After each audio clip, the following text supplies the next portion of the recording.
Ay, ay, ay. Okay. Hello, everyone. This is the fifth instance, I think, of the Python meeting this semester. And today we have Jorge González, who will talk a little bit about CARTA and how to use it, how to make nice plots, and how to look at cubes in different ways. So please go ahead. So these are recorded Yes. for the future generations. Good. So this is the class that I gave in the first Chilean Alma users in Valparaíso last year. So it's really long. It was close to 2 hours, and we're gonna go really fast because I didn't change it. So Carta. Is this working? Yes. What is Carta? How to use Carta? And examples of how to use Carta. And then, okay, in the school we had a live session to work with real data, but here I don't think that we have the time. Okay, what is Carta? I think that most of you here know. No, you don't use Carta. You use Carta. You know? Okay, and you know? Okay. And the ones in the back, they know. CARTA is the cube analysis and rendering tool for astronomy. It's being developed by these nice people from these institutions. And the main goal for creating CARTA is that the CASA software that is used to process ALMA data, it has a fixed viewer that is awful. So the people that were preparing for the new generation of the VLA and the SKA, they wanted to have something way more powerful, and that's what Carta is now. And Carta is still an independent software from CASA, but at some point CASA will use Carta as it's using the current version of the CASA viewer. So the web page is this CartaVis. Then we have the GitHub. The current stable version is the 5.1, but there is a new beta version that is very good that is supposed to fix most of the bugs in the version 5, and it's still version 5 but improved. It doesn't have anything new. So I think actually I'm using the beta one now in production, just to say. So what are the best things about Carta is that it's high performance. So I have open cubes of 80 gigabytes and it uses 1 giga of RAM. So it loads only what you need and what you're requesting, and it's see efficient in that sense. You can do at the end what I use Carta for is an exploratory tool to see what's happening in the data cubes and in the images. So at some point, they want to produce these publication-ready figures, but we are not there yet. And I always tell people, don't put in your papers just the Carta plots because people will know that these are Carta. But one of the main functionalities of Carta is that you can run it in a server. And for example, for the Alma archive, you have a bunch of products and you can open Carta in their servers, and you just open the window in your computer and everything's running in the Alma servers, and you can manage gigabytes of cubes all from your browser, which is nice to have. And at some point it will be included in Python, a Python way to call Carta, but I don't think that is ready yet. Okay, I'm not gonna go into different features. I think that features that we can do with Carta, I think that it's better to just go and show what is Carta and how you can do many things. So these are some of the features that you can do. Okay, do you have Carta in your computers by any chance? Yeah, good. You don't have it. You could download it. It's CartaVis, and you go to to the to the the download part. So when you open Carta, you have this window, and it's important to know that Carta is just a combination of it's a collection of widgets. Okay, this widgets is, you don't have my mouse. No. You can see it? No.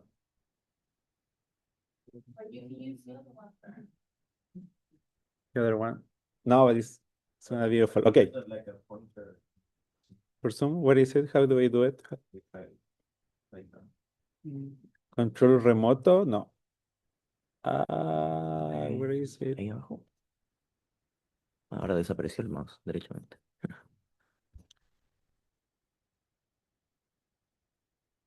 Puta. My mouse is gone.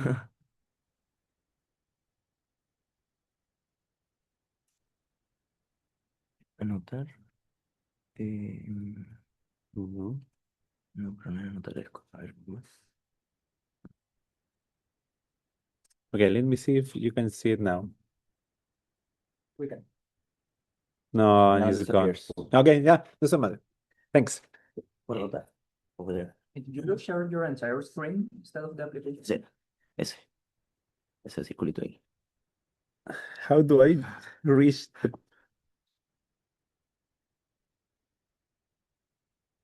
Qué terrible.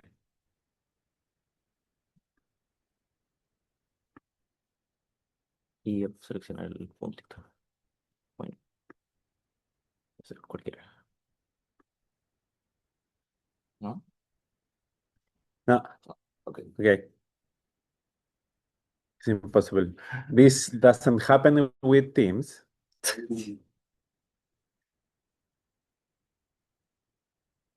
How do I remove this?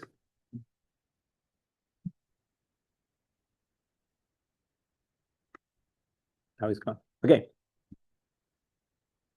So you have a collection of widgets, and this is what you can do. You have, in this case, an image widget, a profile widget, an image list widget, and the idea is that you can combine all of this depending on what you want to do with your specific data set. So the first thing is that you go to File and open an image, and it's gonna show you what is in your current folder. So this is something that is important for when you use CARTA. CARTA will try to read at least the headers of all the files in your directory that you're working on. So, and for me, it's a problem because I'm using the iCloud backup system, and some of these files, they are not in my hard drive. So it needs to wait for the iCloud to download the data to read it, and then it's going to show what is happening. So that's something that is bad about CARTA, but it is more related to my configuration than CARTA itself. So what is showing here is that you have selected one continuum image and you have the information from the header, which is a summary. It's not the full header. And also you have the type of file that you can find in your directory, the size, the data, and everything. And CARTA can open FITS file, CASA images, myriad images, the HDF5 format for the images, and this gzipped FITS files. So it's up to standards for the typical FITS viewers. And what is nice is that in the bottom you have the filter where you can do this typical filter as in Unix or the regex to try to find the image that you want. So once you select your image that you want to open, this is really important, is that it gives you the option to change the extension that you're going to open. So because in some cases, I don't know, the Muse files, they have the data, the variance, the weights, or everything, and you can open them independently of each other. So this is really useful when you have now most modern FITS file, they have different extension with different types of data. So this is a nice moment zero of a local galaxy NGC 4303 observed with ALMA as part of the FANG survey. And this is what you see as when you open the image, okay? This is by default what you see. In the help option, you can see what you can do with the different keyboards and different options that you can have to navigate or to put the regions and everything. So what is important here is that, let me go back. These are different widgets. So you have the image widget, which is what is showing on the top left. You have this profile widgets, the X and Y to the right. On the bottom left, you have the render configuration. These are different widgets, and all of them have the different setups, the different options, and you can remove some of them, and you can work with only the ones that you need. So these are the help for the image viewer, and you will learn a lot of what is doing. But also these are the different ways that you can move the widget. For example, you can open a widget and then you can just move it and lock it in place with the pin. You can pin it in your canvas and you can leave it there. And you can create different configurations of your widgets depending on what you want to do. So this is why Carta has these different layouts where you can, in some cases, if you want to see a cube, you want to have the spectral information, but if you want to see an image, a normal optical image, you only want to see the X and Y profiles. So you have different options. So for example, this is what you get when you put the cube view layout where you have the X and Y and Z profile. In the cube analysis, you only get the seed profile where you get the spectra from a given aperture that you're using, and then you get the statistics of that region, for example. And this is for the continuum, where you remove the spectral profile. And this is the one that I use. In this case, I had it as a safe layout, but in this new version, I still don't have it. This is the way that I use Carta every day. So what is nice is that you can save what you have in the layout. The layout, you can create a new one, but also if you have an image and you have done a nice work and you have a beautiful image that is showing an important message, you can save that workspace that is going to save the configuration of the layout and of the image, and you can share it with someone. If they are using the same Carta in the same server, you can just share the URL and they will see exactly what you're seeing, and that's part of the collaborative part of Carta. You can use that. I've never done it, but you can do. So in practice, for example, if you are working in the Alma archive, you can save the workspace and share it with someone. Okay. Can you save workspace in local? Like if you want to I think so, yeah. I think that you can also do that in DS9. Yeah. Does it still pose even if you change the path? Like if you move. No, I think that it will try to find the same image where it was. That's that. Okay. That's another thing about Carta is that if you, for example, you have a data cube and you create a moment, the moments 0, 1, and 2, those files will be saved in the temporal directory. So if you close your laptop and then you open it, Carta will try to find those images and they will be gone, most likely, and Carta will fail. So that's typical behavior that when you have something that is not saved in the hard drive, then you try to reopen it, is a problem in some cases. Okay, so these are the different things that you can do with the different launchers, just to say. On the green part, you have the different regions that you can write, and the yellow sections, these are the different widgets. So these are all the different widgets that you can put everywhere on your canvas. And on to the right, in the red rectangle, we have the settings for the different options, okay? So these are just the different options that you have specific to the image viewer. So on the bottom we have you can measure distances, you can move the images, you can do zoom, you can put grids. So you have a lot of options.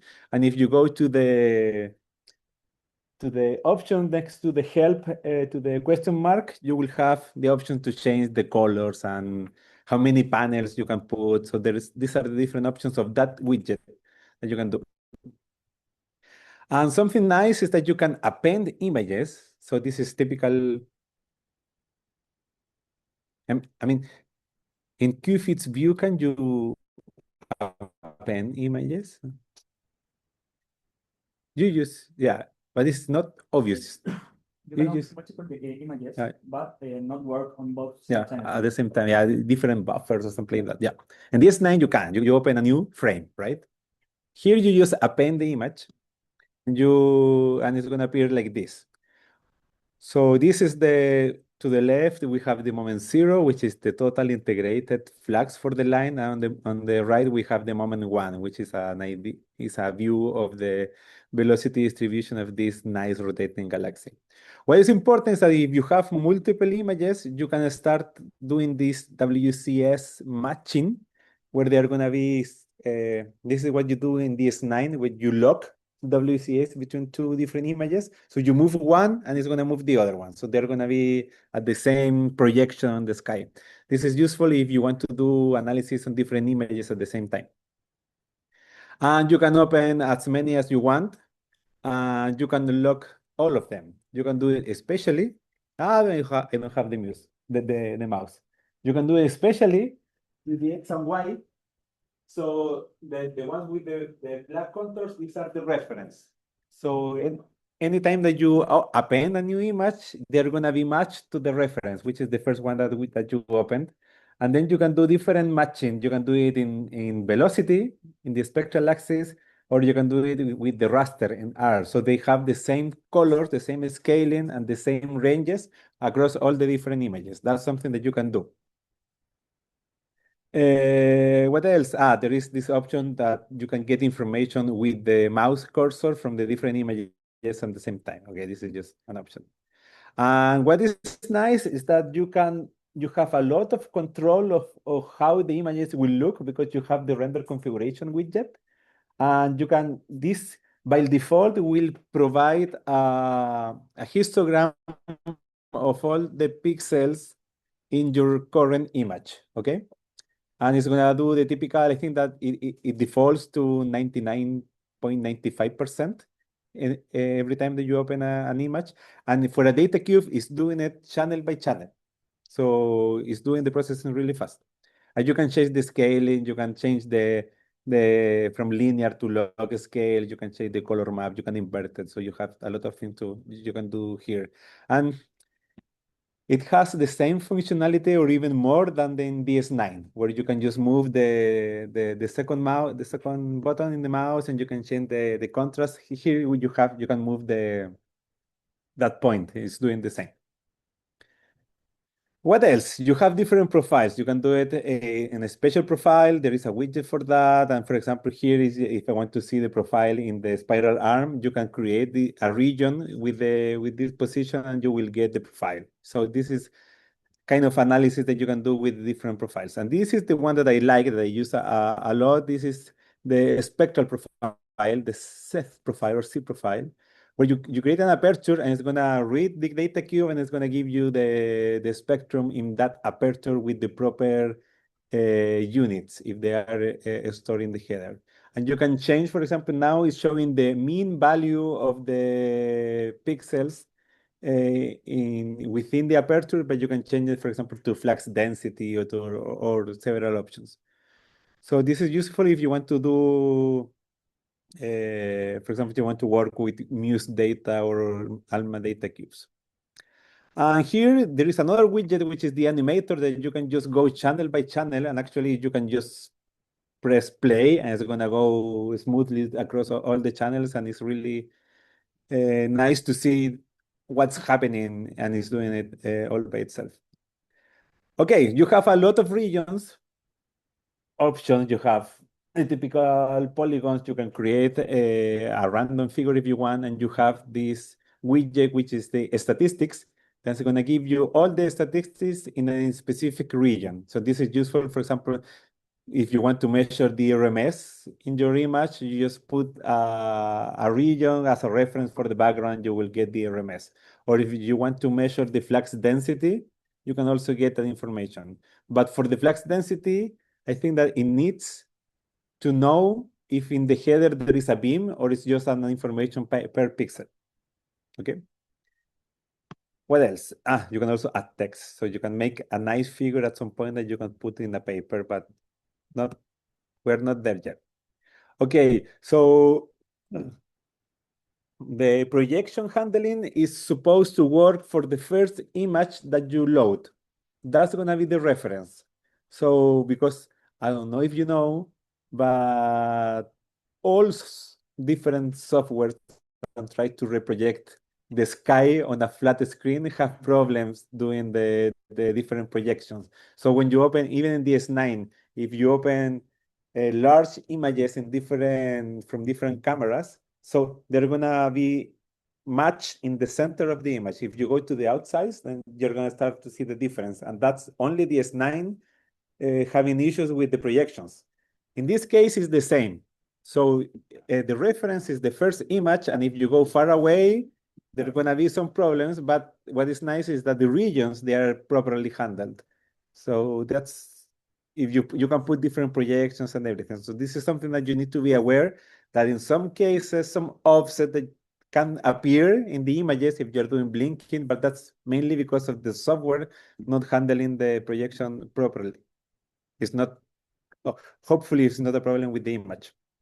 Okay, something nice that I have been using a lot is that you can just create a region, a square region, and you can just save it. Save the data cube with that region. So this is, in 3 seconds, you can create a sub data cube of a larger data cube. So for example, in this case, you say that you want to save that region. You can even say that you want to save the cube between channels 20 and 35, and it's going to create a smaller version, and you can save it as a FITS file or as a CASA image. This is something nice. Okay, there is an automatic option to create contours. This is something that we do a lot in the submillimeter because sometimes the contours can give you the significance because we do noise astronomy. So for us, it's really important to know if something is a signal to noise of 3 or 5, for example. So that's typically the reason that we use contours. And in CARTA, you have a lot of options to create the contours. For example, you have the different options you can create from the start. Choose a step and then a multiplier. You can go between the min and the max with different scaling. You can use percentages or mean sigma list, for example. So these are just examples of what is doing it by default. So this is the min max scaling. I'm just using the default values that is calculating. And on the left, you can see the different contours that are appearing. I always use this one, the mean sigma list, because if I put the means as 0 and then I estimate the sigma or the RMS of the image, I can do the typical 2, 3, 4, 5 sigma levels for an image really fast. So this is something that I use it a lot. You can smooth the contours. By default, they are smooth with a Gaussian kernel. You can just remove it. You can change the styling. For example, sometimes you want to change the color because you're using a color map that has a similar colors as your contours, and you need to change them.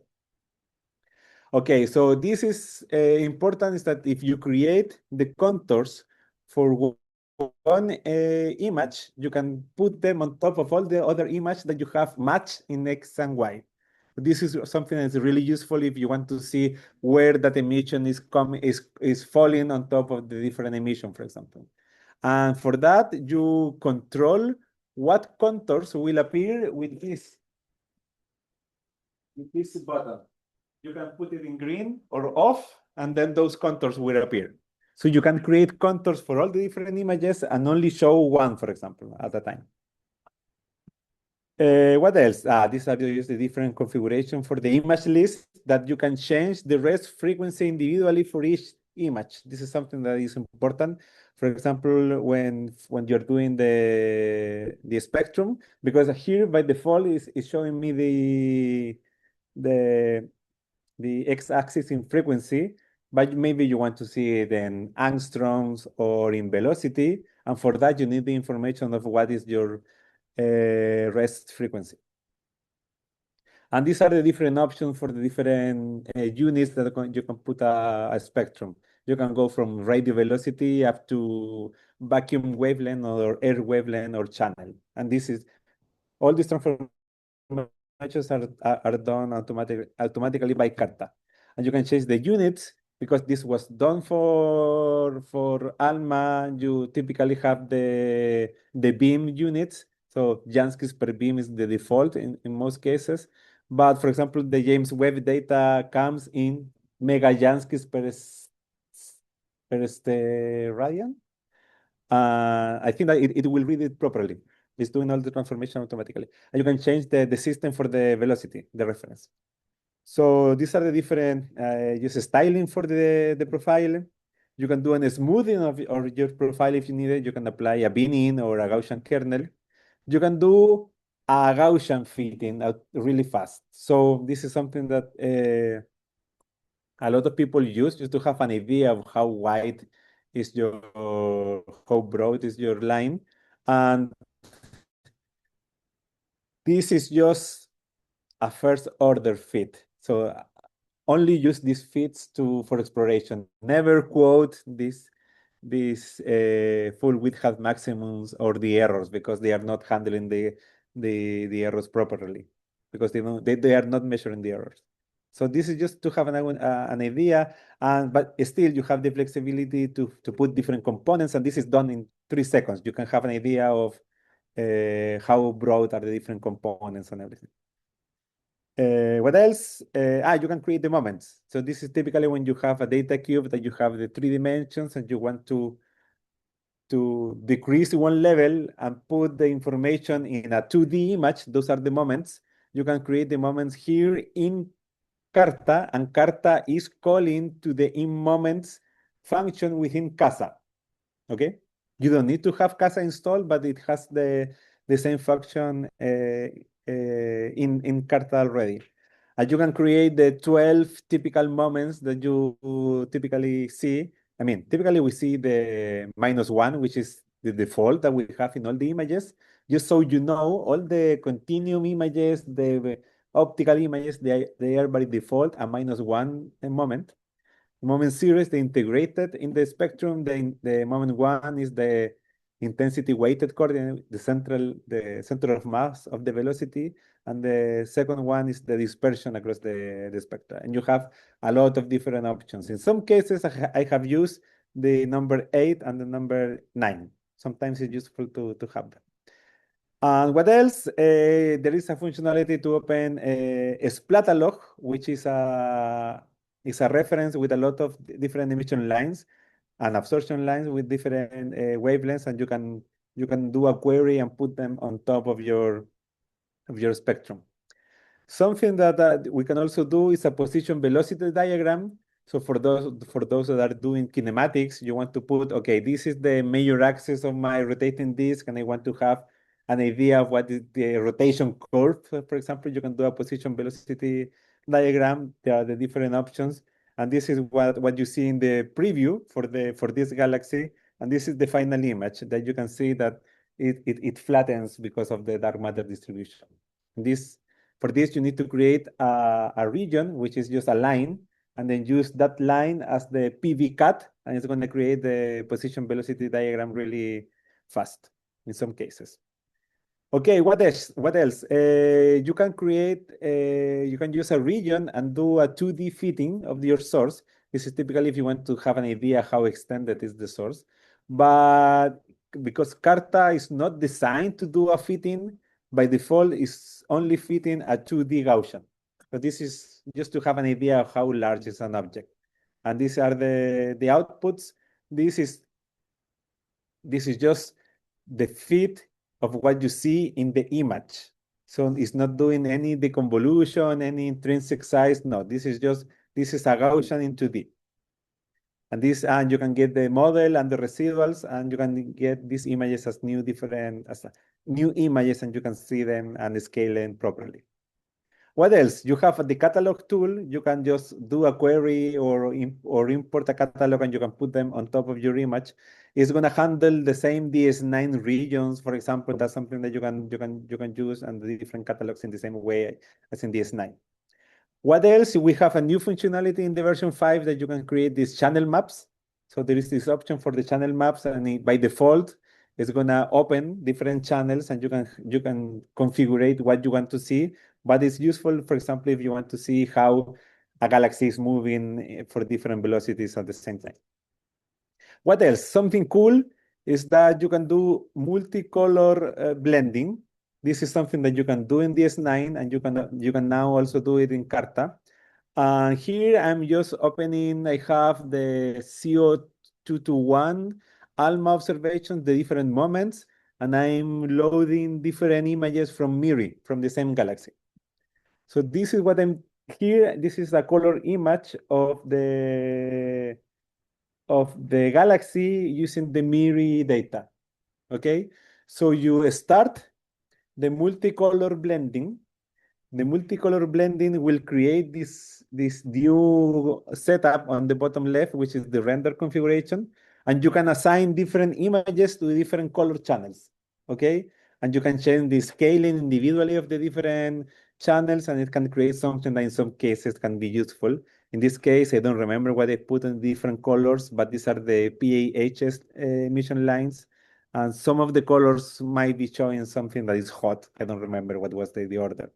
But something cool is that because you have everything together, you can just create the contours from the CO maps and you can put them on top of your color images just really easily, and you can change the colors and everything.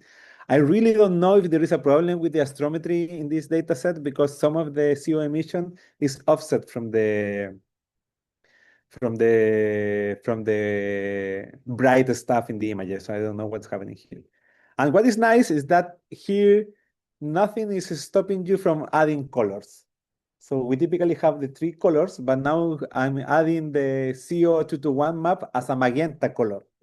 So you can have multiple colors and you can try to show a lot of information in one color image. So in this case, we have the same image as before, showing something with the mirror images, and now the magenta is showing the distribution of the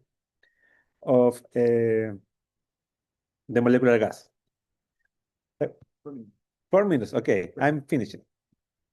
Because this is the most important part of this